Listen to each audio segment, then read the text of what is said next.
Well guys, welcome back to another video. Today's video I've done it again. Another 9.5.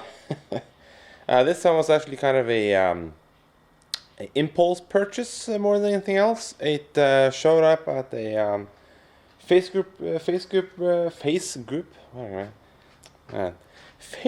group, there we go. And it has been there earlier, but I didn't pull the trigger then. And now the owner was threatening to wreck the car, and it was started a bidding contest on it. One guy added a bid, and he didn't respond. So I added a bid with $5 over asking price. Yeah, well, I won it. So very cheap, and it was well worth the money I paid for it. I paid approximately $500 for this, which is, well, $200 more than you get for a reckoning car in Norway, because you can get back from the government. You get 3,000 Norwegian kroner, which is approximately $300-ish. Yeah, just for reckoning car. Doesn't matter what kind of car it is. That's kind of a price that had been paid on the car when it was purchased new. It's kind of a tax thing. I don't know. Not a tax. It's a deposit more than anything else, and you get that deposit back when the car is wrecked. Anyways, this car is another 9.5, but unlike the other 3.95 I got, this one thankfully is a bit better spec, and it's a bit more stock. And that's both a good thing and a bad thing, because a stock car, well, that means you have to do all your mods yourself, and that's take time. But at the same time, you know the car hasn't been messed with, which is a good thing.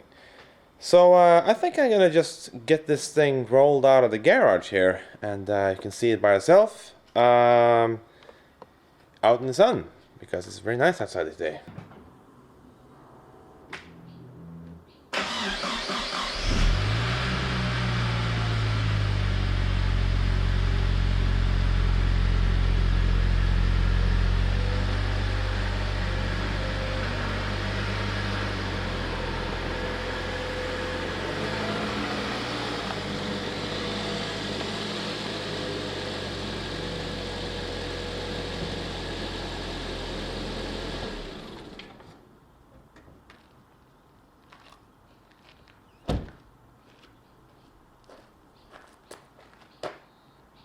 Look at that thing. So this is a 2004 9.5 Vector 2-liter, the low output engine, with sport chassis, which means it has sport suspension, sport shock absorbers, and it's lowered 10 millimeters from factory. It has rain sensor, it has the AS2 sound system, it has electric seats with memory, it has, this thing is probably exactly the same spec as my old 2005 Vector, which I really miss. I missed all the good stuff about it, like ESP and electric seats and stuff like that. But here we go. Here we got another one, and this time in my all-time favorite dark color the 9.5 came with, espresso black. Now this thing, it desperately needs a polish, and it desperately needs some new headlights, but thankfully I do have those on hand. That thing is flickering on and off, and that thing is very hazy, probably to the point that it can no longer be saved, but maybe I can try saving him. It also, you can see, it needs a polish, very scratched up, but this thing has done 210,000 kilometers, and it has been in northern Norway until 4 years ago. Then it came back down here, where we salt the roads, and they don't do that up north. Is that the same with that thing? That came from north, came back south, even though it has 350,000 kilometers on it now. Still in pretty decent condition, all things considered, when it comes to rust and stuff like that. They tend to rust. So do these. But this thing, just to take a look at it, it's a bit bumpy here and there. There's a little dent in the door here I saw right there.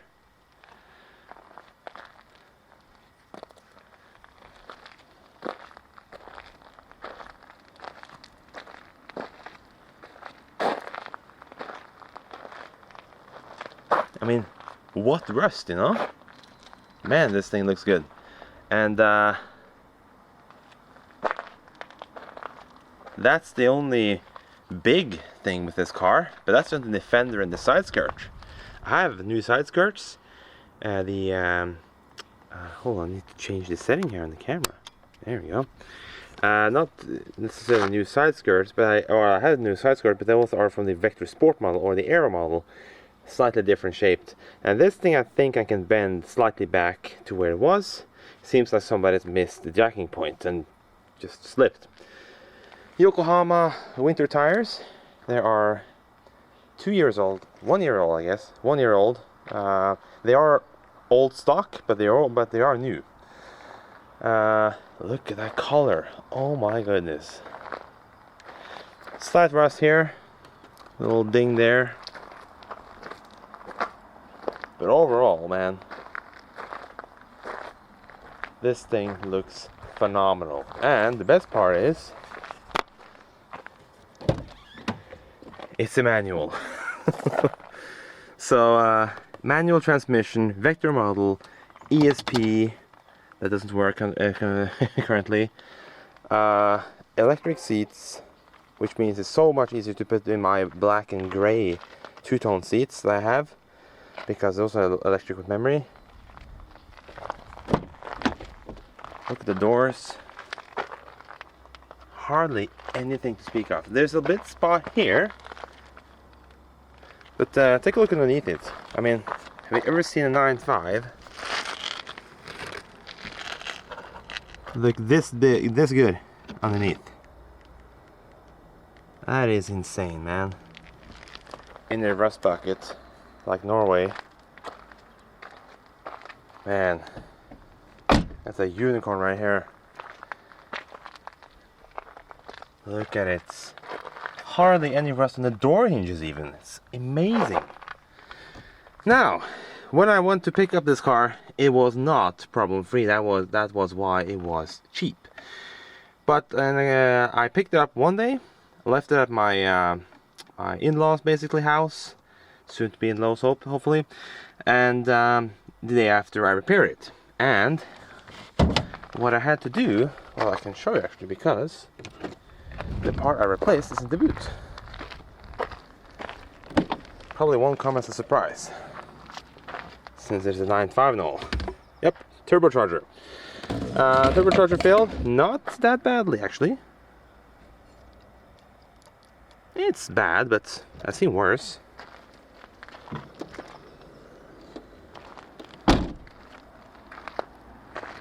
Backup sensors even. So yeah, we threw in a TD04 because that's what I had spare. And kind of an upgrade anyways. Needs to be mapped for it, but works just fine with it. Underneath here, looks good. New TD04s down there, can't really see it. You can actually recognize the TD04 by the castings. Hold on, let's see if I can zoom in here so I can show you. Well, it turns out this thing ran out of juice, so let's do this on my phone using the Blackmagic camera app. Let's see if that does even better. I don't know. So yeah, it consumes quite a lot of power. It films at 4K 60 this thing, and even has 2 memory cards. So yeah, it's pretty much dead. As soon as I started to zoom into the turbo there, it died. So let's go back with the phone then.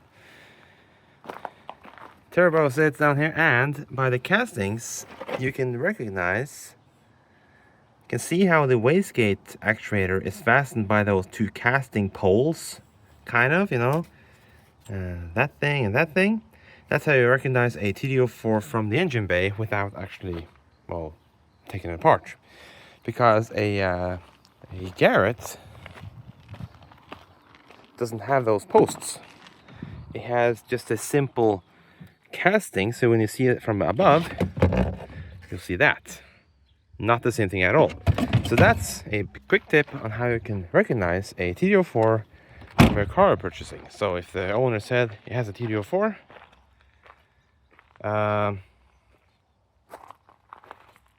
well, yeah, there you go. That's how you recognize it. So this thing, as I said, 210,000 kilometers. Well, that's what it's registering anyways. When I picked it up, I wasn't informed of this, but that doesn't matter because it was so cheap anyways. It complained about ESP, ABS, and brake light, whatever failure. Not brake light, but brake failure lamp, you know. And it turns out, from what I could do with the Tech 2, or what I couldn't do with Tech 2, I get no communication with the ESP at all, or the ABS module at all. So this is a 2004, and from what I learned, all the modules made for it from 1994 to 2004 are exactly the same if it has TCS or traction control. And this thing has that because it's the ESP car. And well, it is dead on this one. Not uncommon on this kind of a model year. Not uncommon for that module. On the 2005 model year, you do not have that problem anymore because it's a completely different ESP or ABS module. Not the same at all. You cannot interchange it with that thing without doing some custom modifications because the wiring loom is different. The brake hoses are entering the unit differently.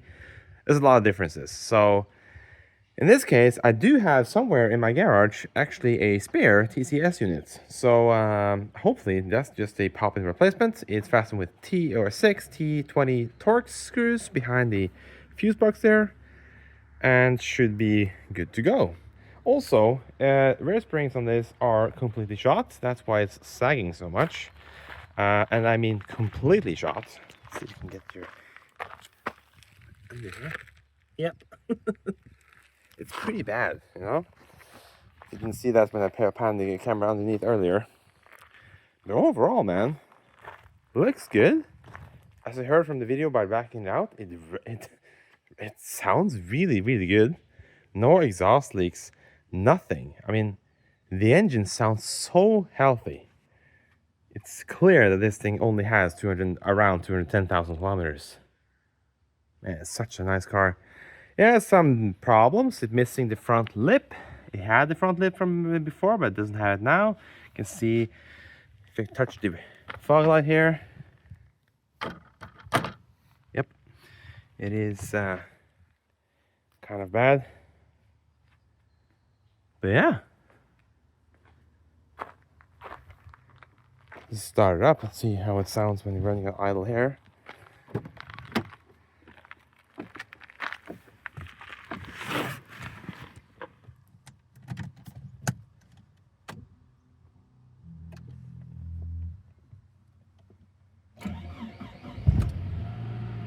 You can hear the slight knocking from the floor when you're starting it, and that is from the subframe bushings. Also, climate control blows ice cold. Yeah, the ding dong is from all the lights on the dash.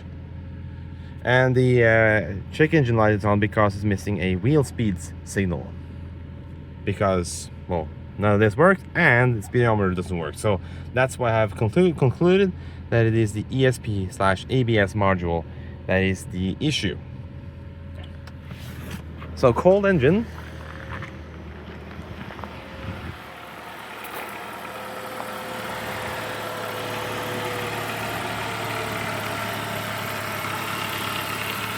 Slight noise from the belts and slight noise from the upper chain guide, which is common.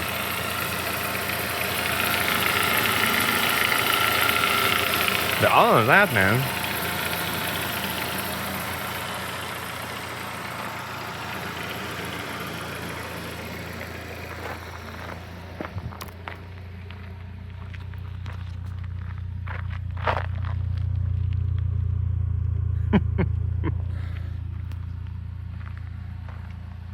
for $500, man.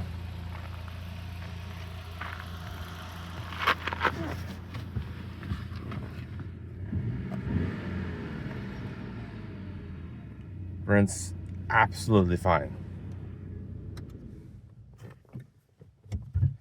Clutch on this, it's okay. It's not new, but it's not old either, or it's not bad either. It still grips at a tolerable point, But it does certainly require a replacement in the future, because this thing is probably going to be my new car. Simply because of the spec on it. On the spec, but just how it looks, man. With this car, I don't actually have to do so much work on it. The body is already in excellent condition. So it looks like I'm replacing my wagon again. That's how it is. I don't know what I'm going to do with the other one. It turned out when I had it on lift last time that the whole rocker on the driver's side is completely rotted out. So that was a bummer. That's kind of why I was really glad when this thing showed up. If you just don't recognize the number plate numbering, in Norway, if you had the Y on the plates, that means that car is from pretty up north. That's at least when it was first registered.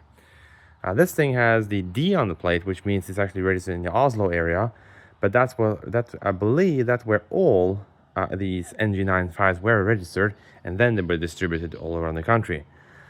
This thing is not from what actually was registered, not far from where this was. Maybe the same dealer even. Who knows? So yeah, super nice, man. This thing is so nice. I can't believe I'm owning such a nice old 9.5. I mean, you have to pay a lot of money for these if you want a good condition, rust-free 9.5 today, even in this condition here. So this was a complete bargain. Turbo replacement was free because I have the parts myself. So yeah, it's super nice.